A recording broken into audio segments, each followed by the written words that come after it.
Hi, this is PHYS30141 video 12, and in this video we will discuss the so-called half-wave antenna. What is one of these objects? Well, as we saw before, we imagine that we can deliver current flowing up and down through, in this case, two isolated halves of wire. So a current source is driving current simultaneously up through the top half and withdrawing it from the bottom half, so the current over the whole pair of wires flows in the same direction, top and bottom, at any given instant. But of course the current will swap polarity as a function of time at some frequency, f. And if we imagine the current flowing up and down this wire, obviously current can't flow off the ends of the wire, so it must fall to zero. And straight away we know, therefore, that there must be some form of standing wave that we will be setting up along the length of that antenna. But for now, we'll just draw a straight line for simplicity. We say that whatever current we're pushing into the antenna at the middle, it must fall to zero at the ends. So this is our concept of the half-wave antenna. So straight away we can see that if I feed a certain magnitude of current, I0, at the center of the antenna, it must fall to zero at the ends, so the effective current over the whole antenna, in this simple picture, you can see the average current is about half the effective current. And the effective length is also halved. Now, remembering what we said about the radiation resistance, this means that the radiation resistance will be approximately 1/4 2 pi Z0 over 3. So in this case, the radiation resistance will be about 200 ohms L over lambda squared for any particular wavelength of emission, lambda. And remember that we're saying that the distance of observation is much bigger than lambda, so we have plane waves where we're observing, and lambda is larger than the length of the antenna. So let's set, this is not a very good calculation yet, but we'll make it better in a moment. Let's set the length of this antenna to be lambda over 4. In that case, the radiation resistance would be approximately 12 ohms. So that changes the amount of power that's emitted for a certain current. Okay, so now the radiated power, say for 100 amps, the radiated power is I squared, the current, times the radiation resistance, which in this case is now 12 ohms. It's going to be about 125 kilowatts. So the changed radiation resistance changes the output power. Now let's do that derivation better. We know that an antenna, the current which is being driven up and down, will form a standing wave, and this standing wave will form if the length of the antenna is 1/2 wavelength. This is why we are using an antenna which is half the length of the wavelength which we are generating in free space.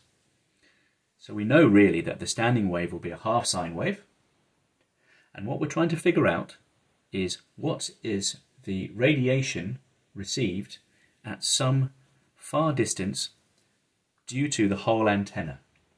And we imagine dividing up the antenna into little pieces, and each one of these pieces can be considered to be a Hertzian dipole in its own right. So the overall length of this antenna is lambda by 2, and we're looking at a little section, dz, and we're feeding current. So you can see that all these pieces are all oscillating in phase with each other along the wire.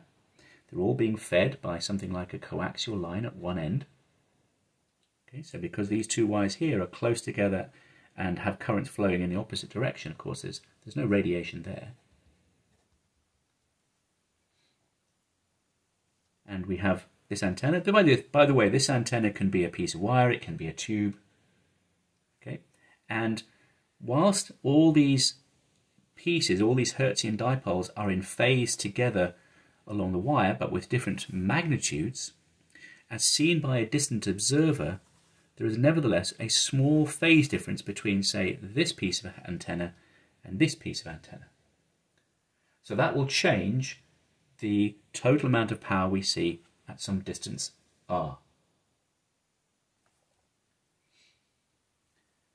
So the current in the wire, in the antenna, has some form which is a half cosine wave.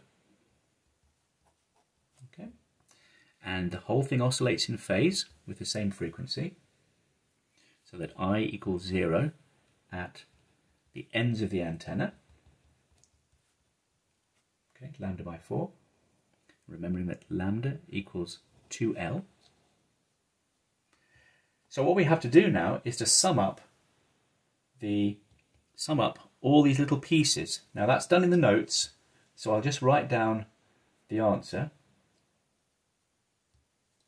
So we work it out. The electric field, now remember the electric field is pointing in the theta direction, and as a function of distance and time, it's clearly proportional to the current. This cos term here, pi by 2 cos theta,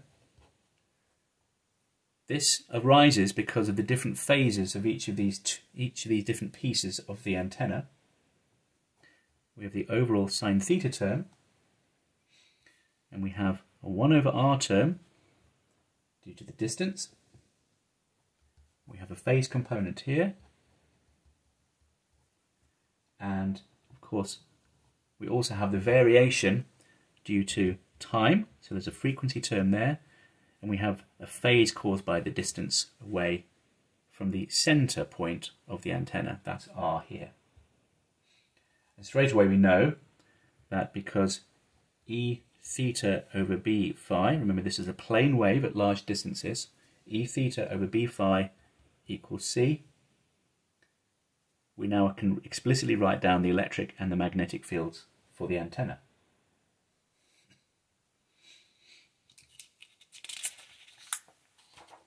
So the flux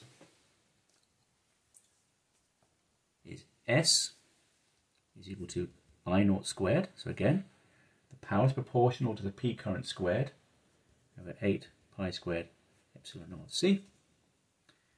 So at the top we have the cos squared term caused by the adding up of the different phases of the different pieces of the antenna.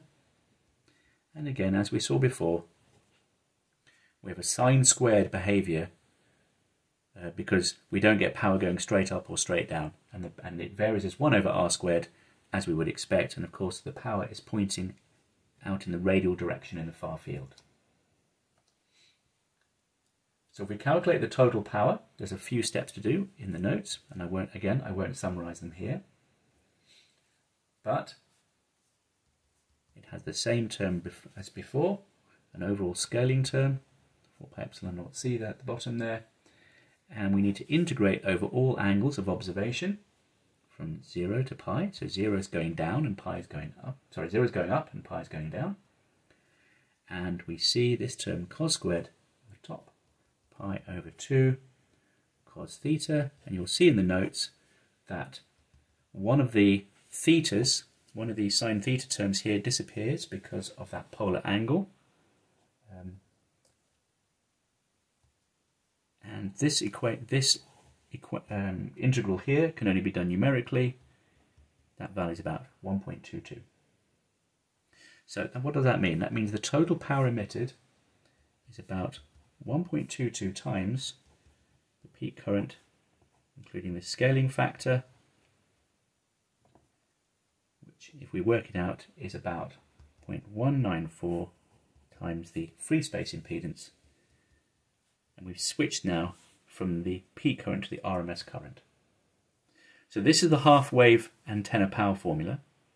So this is the average current, the RMS current being fed to the antenna, and this is the power it emits. So the radiation resistance that we get from this is that the radiation resistance of a half-wave antenna is about 73 ohms.